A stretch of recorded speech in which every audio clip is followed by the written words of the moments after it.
कर भला तो हो भला। ये कहावत भले ही सुनने में पुरानी लगती हो, लेकिन असल जिंदगी में अब भी कारगर है। इसी सीख पर आधारित ये कहानी है कुणाल के परिवार की। कुणाल का परिवार शहर के अमीर परिवारों में गिना जाता था। कुणाल के पिता केशव का अपना टेक्सटाइल का बिजनेस था। केशव की मां सुनैना घर संभालती थी। वो एक समझदार और बहुत ही सुलझी हुई महिला थी। वो हमेशा कुणाल को दूसरों की मदद करने और मेहनत करने की सीख देती थी। कुणाल खुद भी एक अच्छा लड़का था। वो शहर के सबसे अच्छे स्कूल में पढ़ता था और व्यवहार में भी बहुत अच्छा था। एक दिन कुणाल स्कूल से घर लौटा तो उसे उदास देखकर सुनैना ने उससे पूछा, कुणाल आ गया बेटा, क्या हुआ? तू इतना उदास क्यों लग रहा है? माँ, दुनिया में कुछ लोग अमीर और कुछ लोग गरीब क्यों होते हैं? सब लोग एक बराबर क्यों नहीं होते? क्योंकि जैसे इंसान के जीवन में सुख की अहमियत है, ठीक वैसे ही दुख और परेशानियां भी जरूरी हैं बेटा, ताकि इंसान संघर्ष करता रहे और अपनी मेहनत से अपनी खुशियों को हासिल करे। इसीलिए कभी भी हमें खुद पर घमंड नहीं करना चाहिए और हमेशा दूसरों की मदद करनी चाहिए। वैसे ये बात तेरे दिमाग में आई कैसे? स्कूल में कुछ हुआ है क्या? हाँ माँ, मेरी क्लास में एक लड़का है सोनू। वो बहुत गरीब है। उसके पापा इस दुनिया में नहीं है और उसकी मम्मी हमारे ही स्कूल में सफाई का काम करती हैं। वो जो गरीब बच्चों के लिए सीट खाली रखी जाती है ना स्कूलों में, उसी से सोनू का एडमिशन हुआ है। लेकिन क्या बेटा? बता मुझे, क्या बात है?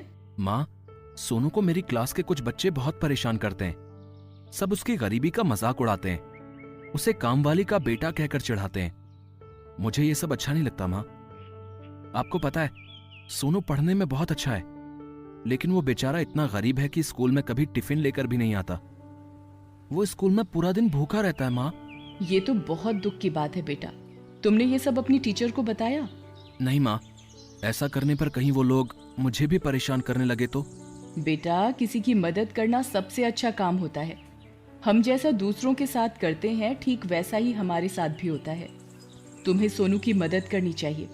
कल मैं तुम्हारे साथ स्कूल चलूंगी और खुद टीचर से इस बारे में बात करूंगी, ठीक है? तुम ऐसा करो, सोनू को अपना दोस्त बना लो और जितनी भी मदद कर सकते हो करना, ठीक है? ठीक है माँ। कुणाल सुनैना के गले लग जाता है। अगले दिन सुनैना खुद कुणाल के स्कूल जाती है और सोनू के साथ हो रहे गलत बर्ताव की प्रिंसिपल से शिकायत करती है। सोनू को परेशान करने वाले सभी बच्चों को खूब डांट पड़ती है। उसके बाद से कोई भी सोनू का मजाक नहीं उड़ाता था। कुणाल और सोनू अब अच्छे दोस्त बन गए थे। कुणाल हर रोज सोनू के लिए अपने घर से टिफिन ले जाने लगा। सुनैना भी उसे किताबें और दूसरा जरूरी सामान खरीद कर दे दिया करती थी। इस तरह सोनू और उसकी माँ की बड़ी मदद हो जाती थी। एक दिन सोनू और उसकी माँ कांता सुनैना के घर आए। अरे आप आइए ना, अंदर आइए, बैठिए। नमस्ते मैडम जी, मैं यहाँ आपको शुक्रिया कहने आई हूँ। मुझे बताया सोनू ने कि आप और कुणाल मेरे सोनू की कितनी मदद करते हैं। आप लोगों की वजह से ही मेरा सोनू आज इतने अच्छे से पढ़ रहा है। मैं आपका ये एहसान कैसे चुका पाऊंगी? इतना कहकर कांता रोने लगती है। सुनैना उसे सहारा देती है और उससे कहती है, हम आप पर कोई एहसान नहीं कर रहे, आप बिल्कुल भी चिंता मत कीजिए। लेकिन फिर भी एक काम है जो सोनू हमारे लिए कर सकता है।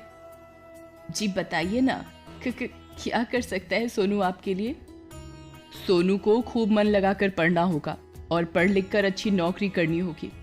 फिर उसके बाद जब भी उसे मौका मिले तब किसी न किसी ऐसे की मदद करनी होगी। बस ये वादा चाहिए मुझे सोनू से। सुनैना की बात कांता और सोनू के दिल को छू जाती है।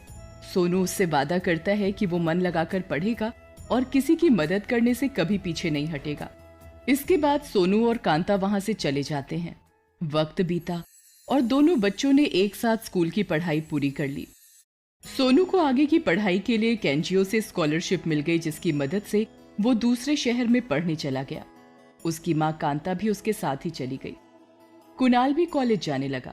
करीब 2 साल बाद कुणाल के पिता को बिजनेस में एक बड़ा नुकसान हो गया। धीरे धीरे उनका बिजनेस नुकसान में जाने लगा। कुणाल के पिता केशव ने अपने बिजनेस को बचाने के लिए हर मुमकिन कोशिश की, लेकिन वो अपने बिजनेस को डूबने से नहीं बचा पाए। पैसों की कमी की वजह से कुणाल कॉलेज की पढ़ाई पूरी नहीं कर पाया।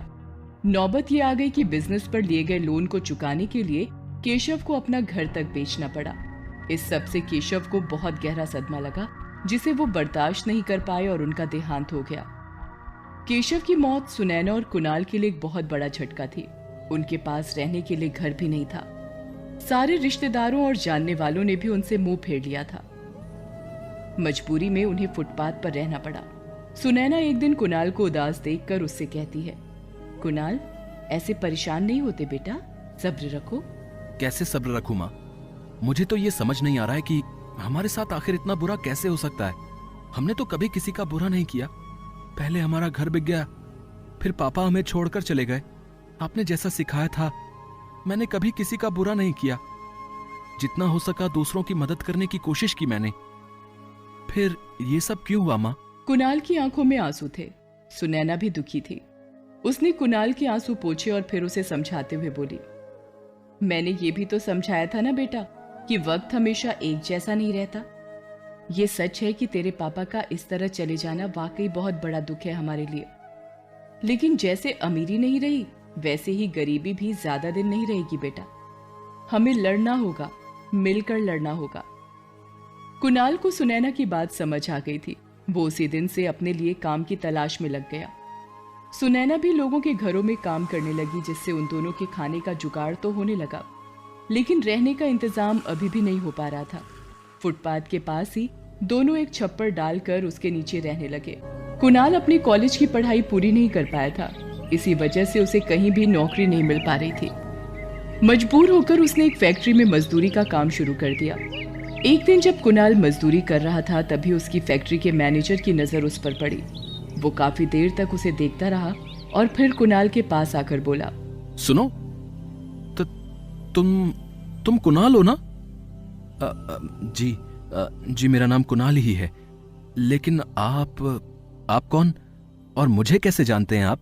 फैक्ट्री का मैनेजर कोई और नहीं बल्कि उसके बचपन का दोस्त सोनू था। सोनू ने कुणाल को देखते ही पहचान लिया था। वो कुणाल के गले लग गया और रोते हुए बोला, अरे कहाँ चला गया था मेरे भाई? कितना ढूंढा तुझे। भले ही कुणाल ने सोनू को देखकर उसे नहीं पहचाना, लेकिन सोनू के गले लगते ही वो उसे पहचान गया। उसने भी सोनू को कसकर पकड़ लिया और रोने लगा। पास ही खड़े बाकी मजदूर ये सब देखकर हैरान परेशान थे। कल तक जो उनका साथी मजदूर था, वो अब उनके मैनेजर का इतना करीबी जो हो गया था। कुणाल ने सोनू को अपनी आपबीती सुनाई। सोनू को यह सब जानकर बहुत दुख हुआ। उसने कुणाल के आंसू पोंछे और उससे बोला, बस बहुत तकलीफें झेल ली तूने, अब तेरा भाई आ गया है। आज मैं जो कुछ भी हूं सिर्फ तेरी और आंटी जी की वजह से ही तो हूं। मुझे सबसे पहले आंटी जी के पास ले चल, मुझे उनसे अभी मिलना है। कुणाल सोनू को उस जगह लेकर जाता है जहां वो अपनी माँ के साथ छप्पर डालकर रह रहा था। सोनू उसका हाल देखकर चौंक जाता है। उसे बहुत बुरा लग रहा था। जैसे ही उसे सुनैना दिखाई दी, वो सुनैना के पैरों में गिर पड़ा और रोते हुए उससे बोला, मुझे माफ कर दीजिए आंटी जी, आप और कुणाल इतनी मुसीबत में थे और मुझे आप तक पहुंचने में इतनी देर हो गई। माफ कर दीजिए मुझे। सुनैना सोनू को पहचान नहीं पाती। वो हैरानी से कुणाल की तरफ देखती है, फिर कुणाल उसे बताता है, ये सोनू है माँ, मेरा बचपन का दोस्त। मैं जिस फैक्ट्री में मजदूरी करता हूँ, ये वहां का मैनेजर है। ये सुनकर सुनैना की आंखों में आंसू आ जाते हैं। उसके ये आंसू खुशी के थे। उसे सोनू को कामयाब देखकर बहुत खुशी हो रही थी। वो सोनू को आशीर्वाद देते हुए उससे बोली, जीते रहो बेटा, बहुत खुशी हुई ये देखकर कि तुम अपनी मेहनत से आज कामयाब हो गए। नहीं आंटी जी, अगर आप और कुणाल मेरी मदद ना करते तो मैं कभी अपने सपने पूरे नहीं कर पाता। आप दोनों मेरे साथ चलिए मेरे घर, अब हम सब साथ रहेंगे। नहीं बेटा, ये ठीक नहीं होगा। ऐसे हम तुम्हारे घर पर नहीं। बचपन में आपने मुझे अपना बेटा मानकर मेरी मदद की थी ना, तो अब आप मुझे पराया क्यों समझ रही हैं? मैं बिल्कुल अकेला हूं। माँ 1 साल पहले मुझे हमेशा के लिए छोड़कर चली गई। यकीन मानिए, मुझे बहुत खुशी होगी अगर आप दोनों मेरे साथ मेरे घर में रहोगे।